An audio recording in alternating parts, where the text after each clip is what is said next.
एका मातीतल्या कवीचा मृत्यू. एक संवेदनशील माणूस असतो मातीतला. त्याला ब्रह्मांड दिसलेलं असतं स्वतःच्या आत. तो जेव्हा व्यक्त होतो तेव्हा त्याची कविता होते. ती गोड असते, पाखरांच्या गाण्या इतकीच. त्याची भुरळ पडते इतर तथाकथित कवींना. ते टाळ्या वाजवतात. याला त्याचा अप्रूप वाटतो. तो रोमांचित होतो. तोही विसरूनच जातो की कधी काळी यानं टाळ्या घेतलेल्या असतात पिंपळ पानांच्या. पिंपळाच्या टाळ्यांमध्ये, पाखराच्या गाण्यांमध्ये बेमालूमपणे मिसळत जातो शहरी कावळ्यांचा गोंगाट. ज्यांनी कपडे घातलेले असतात मोरांचे, राजहंसांचे.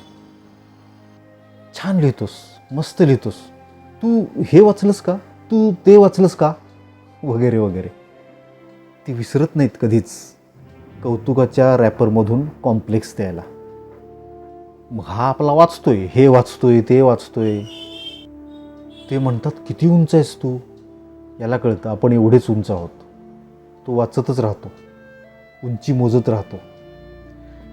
एकेकाळी ब्रह्मांड पाहिलेल्या या माणसाला पुस्तकं संपता संपत नाहीत. आता तो घोटून दाढी वगैरे करतो, परीट घडीचा शर्ट इन वगैरे करतो, समकालीन वगैरे शब्द वापरून वापरून डॉक्टरेट मिळवतो, प्राध्यापक होतो, पुढं जाऊन कुलगुरूसुद्धा होणार असतो. नाही, यात चुकीचं काही नाही. पण एका संवेदनशील कवीच्या मड्यावर उभं राहून तो त्याची लाईफ सेट करतो. त्याचंच मडं त्याला ओळखू येत नाही. वैभव कुलकर्णी.